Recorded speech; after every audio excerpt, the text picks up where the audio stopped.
Assalamualaikum warahmatullahi wabarakatuh. Berjumpa kembali di perkuliahan TLA 110, Pengantar Surveying dan Informasi Geografi. Di minggu ke-13 ini saya akan menyambung kembali topik yang kita bahas di minggu lalu, yaitu tentang proses peliputan data dengan metode remote sensing dan atau penginderaan jauh, part 2 atau bagian yang kedua. Seperti yang sudah kita pelajari sebelumnya, ada beberapa metode yang dapat digunakan untuk mendapatkan informasi geografis, yaitu dengan pengukuran terestris, lalu dengan fotogrametri, dan yang ketiga ini adalah dengan penginderaan jauh atau dikenal juga dengan remote sensing. Pokok bahasan untuk metode penginderaan jauh di bagian kedua ini saya akan membahas tentang teknologi dan aplikasi dari penginderaan jauh itu sendiri dengan keilmuan teknik lingkungan.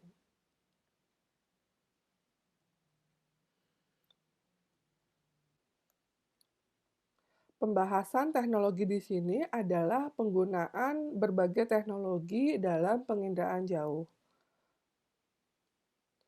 Sejarah dari penginderaan jauh dalam hal ini sejarah tentang teknologi dari yang digunakan dalam penginderaan jauh. Seperti kita ketahui, prinsip penginderaan jauh itu hampir sama dengan konsep dengan pemotretan udara, yaitu merekam objek di permukaan bumi tanpa kotak dengan objek tersebut. Beberapa perbedaan antara fotogrametri dengan penginderaan jauh, yaitu kalau foto menggunakan kamera, penginderaan jauh menggunakan sensor. Lalu juga di sini remote sensing itu menggunakan wahananya satelit dan merekam di ketinggian, di luar angkasa, sedangkan foto menggunakan wahana pesawat terbang dengan ketinggian yang terbatas. Di tahun 1960, adanya peluncuran satelit TIROS atau Television Infrared Observation Satellite, ya. Jadi satelit ini tanpa awak, khusus untuk pengembangan satelit cuaca. Jadi berawal dari sini tahun 1960 diluncurkan satelit TIROS dengan fungsi untuk pengembangan satelit cuaca. Kemudian dilanjutkan di tahun-tahun berikutnya dengan satelit tanpa awak lainnya yaitu Mercury, Gemini, dan Apollo. Lalu di tahun 1972 peluncuran satelit Landsat atau Land Satelit. Satelit tanpa awak ini pertama milik Amerika untuk pengembangan sumber daya alam. Jenis-jenis satelit yang ada pada saat ini. Satelit dengan fungsi untuk pengembangan sumber daya alam ada Landsat 7, ada Spot, ada QuickBird, ada Iconos, ya, ada banyak dan berbagai negara mmm, meluncurkan satelit-satelit ini untuk kebutuhan di negaranya masing-masing. Lalu ada satelit meteorologi, di sini fungsinya untuk merekam data-data meteorologi yang ada di permukaan bumi. Lalu ada juga satelit yang digunakan untuk kebutuhan militer. Ini seperti yang tertuliskan di sini. Satelit pengelolaan sumber daya alam, kita bahas satu persatu ya. Yang Landsat di sini tujuan utamanya itu adalah merekam dan memetakan permukaan bumi dan fokus pada pengelolaan sumber daya alam. Data yang tersedia sejak tahun 1972, satelit ini perekamannya berulang dengan siklus 16 hari. Jadi maksudnya di tempat yang sama ya akan ada data atau akan terekam datanya setiap 16 hari. Resolusi perekaman untuk satelit ini adalah 30 meter, 100 meter, dan 15 meter. Kemudian satelit ini mengorbit di atas permukaan bumi sejauh 705 kilometer. Mengelilingi buminya dari kutub ke kutub ya, utara, selatan, selatan, utara. Jadi tidak berputar eee secara bujur, tapi secara lintang.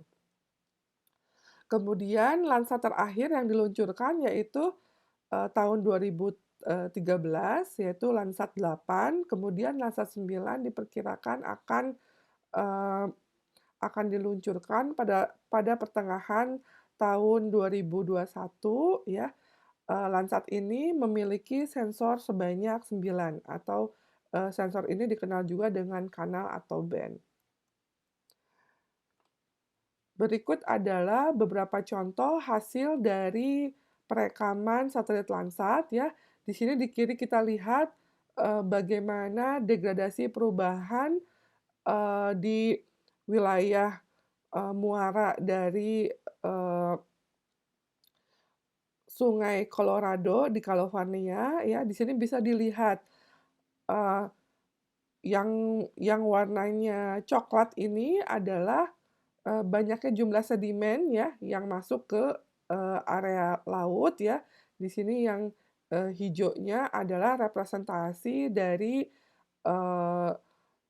laut itu sendiri, ya. Nah, kemudian yang di sebelah kanan ini merupakan, contoh dari tutupan salju yang ada di wilayah Finlandia. Satelit yang kedua adalah Spot, ya.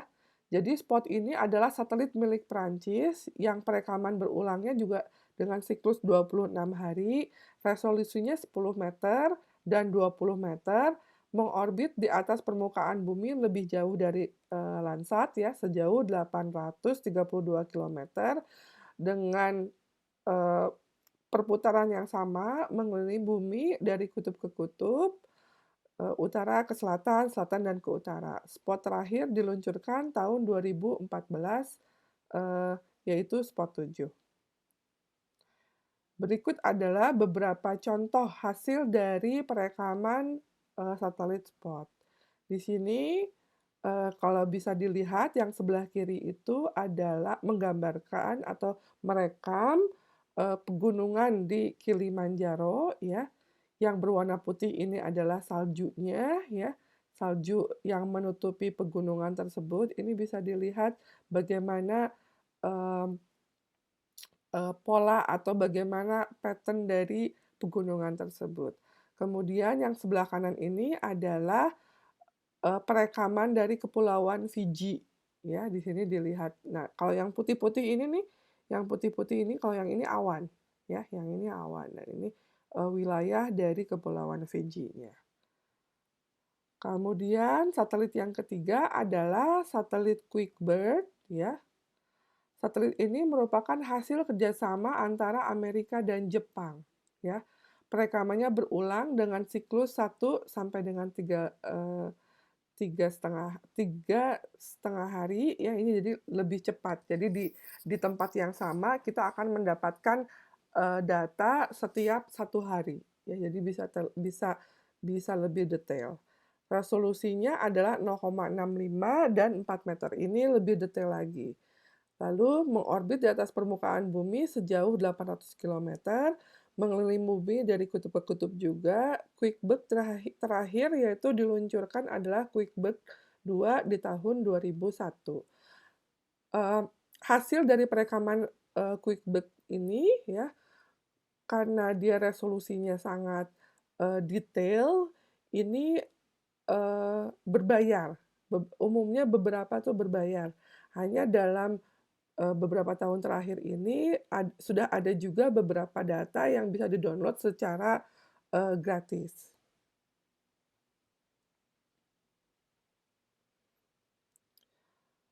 Kemudian, satelit yang berikutnya adalah satelit pengolahan sumber daya alam dari, NOAA, ya. NOAA itu sendiri singkatan dari National Oceanic and Atmospheric Administration. Satelit ini merupakan satelit cuaca dengan melakukan pemetaan di lingkungan bumi secara umum ya, dan dimiliki oleh Amerika. Resolusi spasial dari satelit ini adalah 1 kilometer dan 5 kilometer. Di Indonesia juga bisa dimanfaatkan untuk mengidentifikasi dan mengamati kebakaran hutan. Perekamannya berulang dengan siklus 4 kali, 2 kali siang, 2 kali malam, setiap harinya. Jadi ini, eee, lebih cepat. Jadi satu hari itu kita bisa dapat 2 data. Dengan ketinggiannya adalah 870 kilometer. Terdapat 5 band spektral atau 5 sensor ya dalam satelit ini. Nah, hasil dari satelit ini dapat dengan bebas, di-download ya, karena resolusinya cukup, tidak terlalu detail gitu ya, sangat besar, akan tetapi tetap bisa membantu, kita atau dalam hal ini melakukan penelitian untuk bisa, eee, dimanfaatkan untuk penelitian terkait dari pengelolaan sumber daya yang ada di permukaan bumi. Berikut adalah contoh dari hasilnya yang sebelah kiri ini menggambarkan bagaimana, eee, Taipun Hagibis ya, yang terjadi di Pacific Ocean. Di sini pusat dari Taipun itu sendiri bisa tergambarkan. Kemudian selanjutnya yang di sebelah kanan adalah, eee bagaimana awan terbentuk ya, awan terbentuk di kepulauan, Hawaii. Di sini yang putih ini, awannya. Jadi terlihat, awan bagaimana perubahan awan itu ya, bagaimana awan itu terbentuk, ini bisa dilihat juga melalui satelit ini.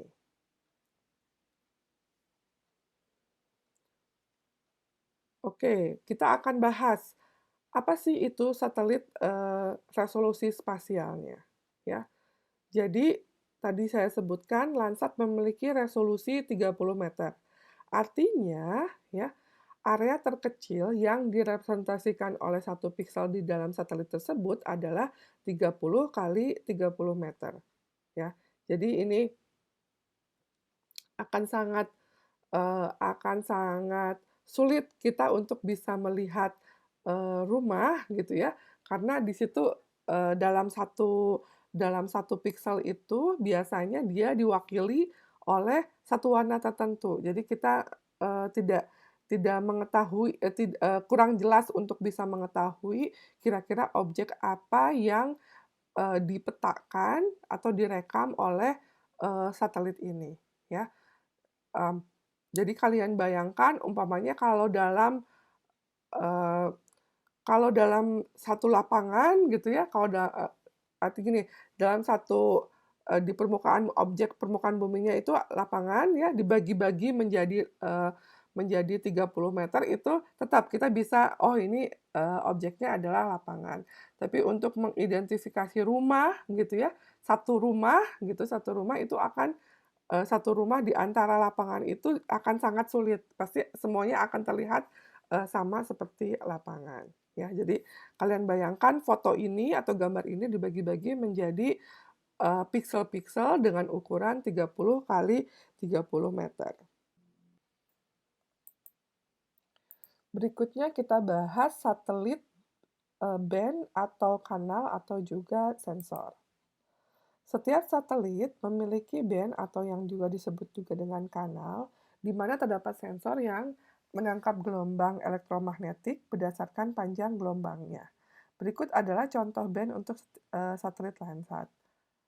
Di sini, setiap band memiliki sensor yang menangkap gelombang sesuai dengan rentang dari panjang gelombangnya. Untuk Landsat, 7 terdapat 7 band atau 7 kanal dengan rentang, gelombang elektromagnetik yang ditangkapnya berbeda-beda. Perbedaan dari, kemampuan untuk menangkap panjang gelombang ini memberikan manfaat yang berbeda-beda. Perbedaan manfaat ini bergantung dari kemampuan penangkapan panjang gelombang elektromagnetik tadi. Contoh untuk band 1 di sini dengan rentang 0,45 sampai 0,52 ini band atau kanal ini kemampuan detailnya adalah untuk menangkap, berbagai objek di permukaan bumi yang ditutupi oleh air. Ya, jadi cocok untuk studi sumber daya air. Kemudian contoh lagi untuk yang band nomor 2 ini di sini, eee, kemampuan dari panjang gelombangnya adalah untuk menangkap berbagai, objek di permukaan bumi berupa vegetasi, ya. Lalu untuk yang, contoh yang, ketiga ya, band 3 itu dia, eee, detailnya atau kemampuannya adalah untuk menangkap, eee, objek di permukaan bumi yang kontras antara vegetasi dengan objek lainnya, begitu. Baik, itu terkait satelit, mmm, kanal dan sensor ya. Sekarang saya membahas tentang apa sih kelemahan dari metode penginderaan jauh itu sendiri. Kelemahan dari metode ini yang pertama, secara umum hanya dapat mengenal objek di muka bumi. Jadi hanya bisa mengidentifikasi berbagai objek yang ada di permukaan bumi. Lalu, media antara satelit dan permukaan merupakan kendala, khususnya untuk sensor optik yang menggunakan panjang gelombang kecil. Artinya, pengembangan sensor itu sangat advance atau memerlukan penelitian yang lebih eh, teliti, yang lebih detail, yang lebih, sulit ya. Jadi untuk mengembangkan sensor optik itu akan sangat sulit, di mana untuk bisa menangkap panjang gelombang yang kecil. Lalu kemudian kelemahan lainnya adalah hanya memberikan informasi yang tepat sesuai dengan kemampuan sensor. Nah jadi, eee, kemampuan dari penangkapan sensornya itu hanya di batas panjang gelombang dari sensor itu ya. Jadi, eee, relatif, eee, relatif sulitlah gitu ya. Nah selanjutnya sepanjang kita belum memiliki satelit sendiri, ketergantungan terhadap pihak asing masih dominan. Di sini kita bicara tentang Indonesia. Di satu sisi kita belum ada nih, belum ada artinya belum mampu untuk membuat satelit sendiri sesuai dengan kebutuhan dari negara kita. Jadi selama ini kita baru istilahnya menitipkan sensor gitu ya, atau menggunakan, satelit yang sudah ada lalu dimanfaatkan oleh kita. Yang terakhir, untuk mendapatkan hasil ketelitian yang tinggi sangat diperlukan data lapangan. Tetap, metode penginderaan jauh ini membutuhkan data lapangan sebagai kontrol dari, hasil perekamannya. Setelah bicara kelemahannya, kita lihat, keuntungan dari metode penginderaan jauh. Yang pertama, pengamatannya itu lebih menyeluruh dan mencakup area relatif luas, tergantung dari sensor dan wahananya. Ya, jadi, kalian tadi sudah, membaca bagaimana masing-masing sensor mempunyai, kemampuan pikselnya maupun area mmm, untuk istilahnya meng-cover dari waktu ke waktu. Lalu penginderaan juga dilakukan secara kontinu dengan periode tertentu, ya tadi ya, dari waktu ke waktu. Jadi setiap 26 hari mendapatkan data yang sama di tempat yang sama, atau selama 1 hari itu bisa 2 kali, eee eee, mendapatkan data, siang dan malam, ya. Kemudian keuntungan lainnya, umumnya satelit Indrajat didesain untuk waktu yang cukup lama, antara 2 hingga 5 tahun. Bahkan kadang-kadang lebih lama dari yang direncanakan. Nah, jadi untuk melakukan pengamatannya itu, satelit itu, periode waktunya cukup lama, ya. Jadi bahkan kadang-kadang di sini ada yang lebih lama dari direncanakan. Jadi maksudnya setelah di-set, eee, citranya tersebut, satelit tersebut hanya dalam waktu maksimum 5 tahun, tapi ternyata masih berfungsi juga, masih mengirimkan data juga ya, dari hasil perekamannya. Lalu keuntungan lainnya, selama belum ada hukum antariksa internasional yang mengatur boleh atau tidaknya melakukan penginderaan di wilayah negara lain, kita dapat membeli data atau mengamati negara lain. Nah, di sini belum ada nih aturan terkait, hukum antariksa internasional. Artinya kita masih bisa menggunakan data, eee, untuk negara tertentu gitu ya, untuk kebutuhan kita, asalkan kita bisa beli. Lalu yang terakhir keuntungannya adalah untuk penggunaan gelombang Baik, untuk keuntungan yang terakhir ini terkait penggunaan gelombang mikro, di mana sangat membantu mendapatkan citra di daerah yang diindra meskipun tertutup oleh awan atau kabut. Jadi ada beberapa sensor yang mampu untuk, eee, di sini kan kemampuan dari penginderaan jauh itu mampu menangkap, gelombang mikro mikro ya, mikro tertentu ya, agak berbeda dengan elektromagnetik tadi ya, di mana, eee, penangkapan gelombang mikro ini meskipun daerah objek tersebut tertutup oleh awan atau kabut, itu masih bisa terekam. Itu ke ke keuntungan dari penginderaan jauh. Kita masuk ke yang berikutnya, pokok bahasan aplikasi dalam teknik lingkungan. Pemanfaatan penginderaan jauh dalam keilmuan teknik lingkungan sebagai contoh di sini adalah area Monterey Bay di California. Gambar ini menunjukkan atau mengidentifikasi berbagai tipe populasi fitoplankton, beberapa sangat kecil, rapat, dan terkonsentrasi, dan juga saling terpisah. Para peneliti kemudian membuat suatu algoritma sehingga fitoplankton yang berbeda memberikan karakter image yang berbeda juga. Gambar H di sini berdasarkan karakteristik yang sudah dibuat oleh para peneliti dapat diketahui tipe dan level biomasa dari fitoplankton tersebut. Ya, bisa dilihat perbedaan warnanya. Sedangkan yang sebelumnya nih yang merah dan ungu adalah hasil penggambaran dari citra satelit. Kemudian pemanfaatan yang berikutnya di sini dilihat perekaman dari satelit yang digunakan sebagai panduan dalam pengelolaan mangrove dan di wilayah pesisir ya. Maksudnya pengelolaan adalah proses monitoring dan identifikasi perubahan dari wilayah mangrove tersebut. Manfaat berikutnya adalah perekaman satelit berikut digunakan sebagai panduan dalam monitoring wilayah pesisir. Di sini bisa dilihat merupakan perekaman satelit ini untuk merekam wilayah di Filipina. Di sini kita lihat ada pegunungan api Malinao, ya, lalu ada juga wilayah terumbu karang Sorsogon. Kita lanjutkan pemanfaatan yang berikutnya. Di sini adalah dilihat ada beberapa gambar A, B, dan C. Yang gambar pertama adalah klasifikasi tutupan lahan di wilayah Tanitari ini di Vietnam. Ya, di sini dilihat beberapa perbedaan klasifikasi dari tutupan lahannya. Kemudian kalau di yang gambar B itu adalah degradasi dari lahan mangrove. Ya, jadi di sini kita lihat dari warnanya terlihat perbedaan. Nah, ini adanya degradasi dari lahan mangrove.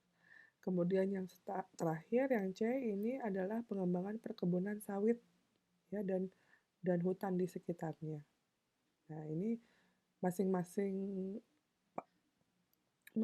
area dengan berbagai sumber daya alam yang ada dapat digambarkan atau direkam oleh citra satelit ya sesuai dengan objek yang ditangkapnya. Baik, itu adalah akhir dari bagian kedua dari metode penginderaan jauh ini. Apakah ada pertanyaan? Apakah ada yang belum paham? Ataukah ada kesulitan? Mudah-mudahan semuanya bisa mengikuti. Jika ada pertanyaan, nanti kita bisa bahas kembali di grup Telegram kita. Terima kasih atas perhatiannya semuanya. Kita berjumpa lagi di topik yang berbeda minggu depan. Thank you for listening all. Assalamualaikum warahmatullahi wabarakatuh.